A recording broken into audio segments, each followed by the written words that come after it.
হ্যাঁ বন্ধু, তো অনিতার রান্নাঘরে আজকে হবে চিকেন, বাটার চিকেন, কিন্তু সেটা আবার একটু অন্যরকম। বাটার চিকেনের যেরকম গ্রেভি হয় সেরকম গ্রেভি হবে না, এটা একটু হবে শুকনো শুকনো। তা দেখুন আমি কিভাবে করছি। এটাতে আমি চিকেনটা ভালো করে ধুয়ে নিয়েছি, ধুয়ে হাফ লেবুর রস দিয়েছি আর পরিমাণ মতো নুন দিয়েছি। এবার এখানে আছে লঙ্কা, আদা আর রসুন, এটা পেস্ট, এটাকে আমি মাখিয়ে দেবো এর সঙ্গে। আর এটাতে দেব আমি বেরেস্তা, এই যে বেরেস্তা আমি বানিয়ে রেখেছিলাম আগে, সেটাই আমি মিলিয়ে দেবো। দিয়ে এবার আমি এটাকে মাখিয়ে রাখবো। মাখিয়ে কমসে কম আধ ঘন্টা রাখলে ভালো হয়, কিন্তু যেহেতু আমার কাছে অত সময় নেই, তাই আমি 10 থেকে 15 মিনিট মাখিয়ে রাখলেই হয়ে যাবে। তো আমি এটাকে ভালো করে মাখিয়ে নিই।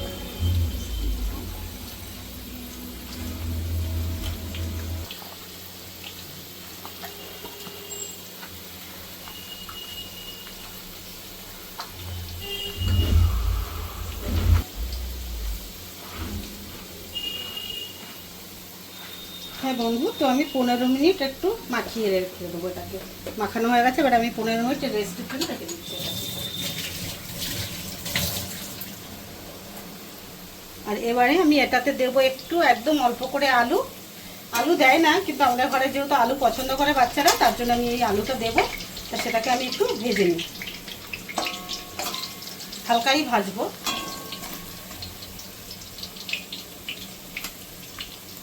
হ্যাঁ বন্ধু, তো আলুটা আমার ভালো করে ভাজা হয়ে গেছে, এবার আমি আলুটাকে তুলে নেবো।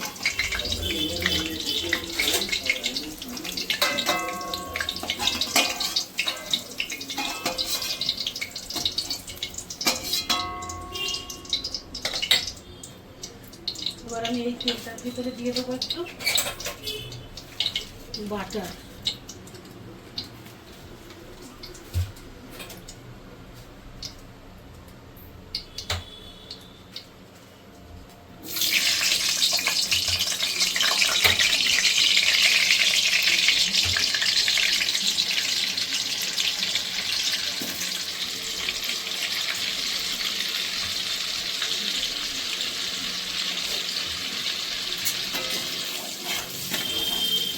বন্ধু অর্ধেক আমি সাদা তেল দিলাম আর বাটার দিলাম। এবার আমি এটাতে দিয়ে দেবো ফোড়নটা। এটা আছে দারচিনি, এলাচ, লবঙ্গ আর জিরে, আর এটা আছে একটা তেজপাতা।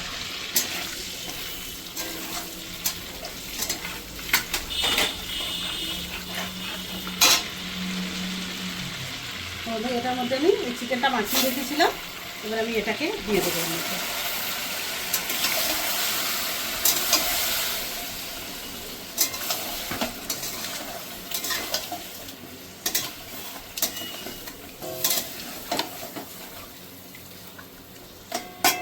তোমাদের চিকেনটাকে আমি একটু ভালো করে কষিয়ে নেব, তারপর যে মশলা আছে সেটা দেবো আমি।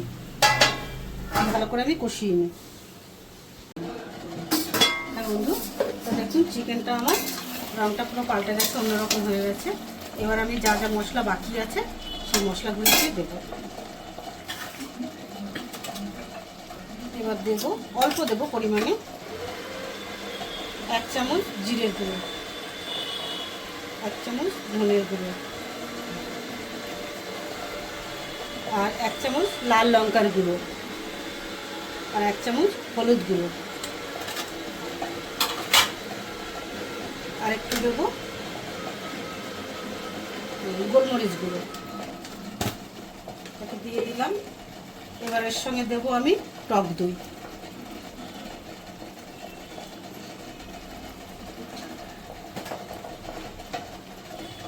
যাতে মশলাটা পুড়ে না যায়, তার জন্য সামান্য এইটুকু জল দেবো, আর জল দেবো না।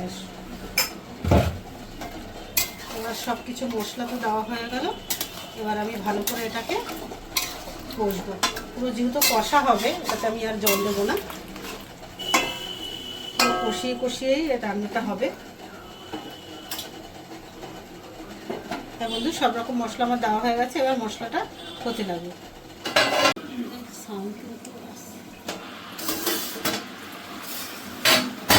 হ্যাঁ বন্ধু, দেখুন তো পুরো মশলাটাই আমার দেওয়া আছে এটাতে। এবার এই আলুটাকে দিয়ে দেবো,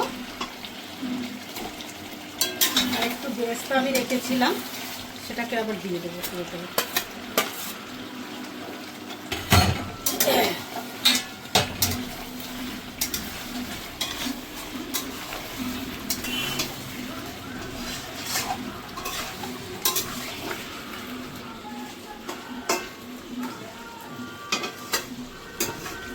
আর দিয়ে দেবো গরম মশলাটা।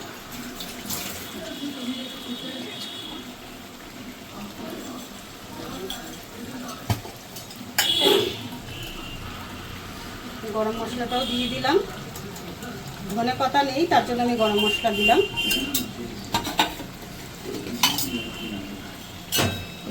আর পরিমাণ মতো আমি নুন তো দিয়েছি, তবু একবার নুনটা একটু চেক করে নেবো ঠিক আছে কিনা।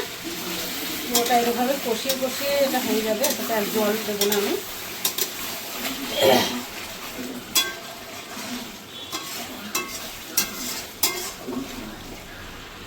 তো গ্যাসটা একদম কম করে দিয়ে এইভাবে কষবো, কষতে কষতেই এটা হয়ে যাবে।